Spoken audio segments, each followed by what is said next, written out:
क्या भारत अब अपनी शर्तों पर दुनिया से व्यापार करने जा रहा है? नमस्कार, मैं आपके साथ विभा उपाध्याय और आप देख रहे हैं न्यूज़ 18 बिहार झारखंड का डिजिटल प्लेटफॉर्म। अब अमेरिका भारत पर ज्यादा टैक्स लगाने की धमकी जैसे ही देनी शुरू करता है, उसके बाद भारत और यूरोपीय संघ यानी कि ईयू एक बड़ा व्यापार समझौता करने की तैयारी में जुट जाते हैं। इस डील का नाम है फ्री ट्रेड एग्रीमेंट, जिसे एफटीए के नाम से जाना जाता है।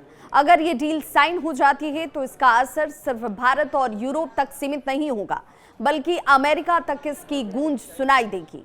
एफटीए क्या है, ये सबसे पहले जान लीजिए।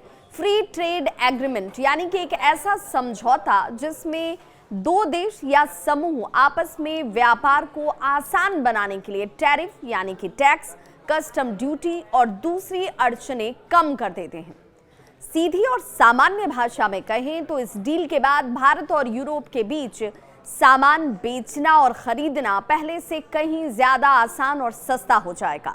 अमेरिका की नाराजगी क्यों है वो भी जान लीजिए। तो अमेरिका पहले ही भारत पर दबाव बना रहा है। उसने भारतीय मछली और झींगे पर एक तरीके से भारी टैक्स लगा दिया है, जबकि भारत ने सिर्फ पिछले साल ही अमेरिका को 2.8 अरब डॉलर के झींगे बेचे थे। अब अमेरिका चाहता है कि यूरोपीय देश भी भारत के सामान पर ज्यादा से ज्यादा टैक्स लगाएं, लेकिन भारत ने इसका जवाब ईयू से दोस्ती करके दिया है। यानी कि अब अगर अमेरिका रूठ जाता है या यूं कहें कि टैरिफ वाले दबाव के जरिए एक बार फिर से उस प्रेशर को क्रिएट करने की कोशिश करता है, जिसके साथ वो ये चाह रहा है कि दूसरे राष्ट्र भी भारत के ऊपर टैरिफ बढ़ाएं, तो भारत के पास यूरोप जैसा एक बड़ा विकल्प मौजूद होगा। अब तक हुआ क्या है और इसमें क्या तय किया गया है वो भी जान लीजिए। अब तक भारत और ईयू के बीच 23 में से 11 मुद्दों पर सहमति बन चुकी है। इनमें कौन कौन से मुद्दे हैं? तो पहले बौद्धिक संपदा, कस्टम के नियम, व्यापार में पारदर्शिता, डिजिटल व्यापार, छोटे कारोबार, सब्सिडी और विवाद निपटाने की व्यवस्था। लेकिन अभी भी कुछ बड़े मुद्दों पर बातचीत होनी बाकी है, जैसे कि बाजार तक पहुंच, टेक्निकल रुकावटें हटाना और सरकारी खरीद, स्वास्थ्य और सुरक्षा मानक। भारत की शर्तें हैं। भारत की शर्त है कि भारत ने ये साफ साफ कह दिया है कि कुछ सेक्टर्स इस डील से बाहर रहेंगे, जैसे चावल, चीनी, दूध और डेयरी प्रोडक्ट्स, क्योंकि सरकार का ये मानना है कि इन सेक्टर्स को विदेशी जो कंपनियां हैं उनके लिए खोलना छोटे किसानों और घरेलू उद्योगों को नुकसान पहुंचाने के जैसा होगा। इसीलिए भारत ने ये साफ कर दिया कि इन सेक्टर्स में किसी तरह के कोई भी व्यापार समझौते नहीं होंगे। दूसरी तरफ यूरोपीय संघ ये चाहता है कि उसे भारत में गाड़ी, शराब और मछली और समुद्री उत्पादों का ज्यादा से ज्यादा एक्सेस दिया जाए। बातचीत के इस मौजूदा दौर को देखें तो 13वां राउंड दिल्ली में चल रहा है और अगला राउंड अक्टूबर में ब्रुसेल्स यानी कि यूरोप में होने वाला है।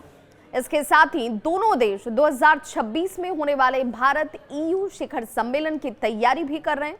ईयू के बड़े अधिकारी भारत में वाणिज्य मंत्री पीयूष गोयल से मुलाकात करेंगे, ताकि डील पर एक तरीके से फाइनल फैसला जल्द से जल्द लिया जा सके।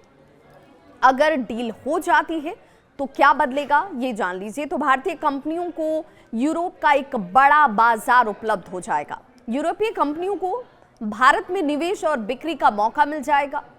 छोटे बिजनेस और स्टार्टअप्स के लिए नए मौके खुलेंगे। भारत की दुनिया में नेगोशिएशन पावर जो है वो और बढ़ती नजर आएगी।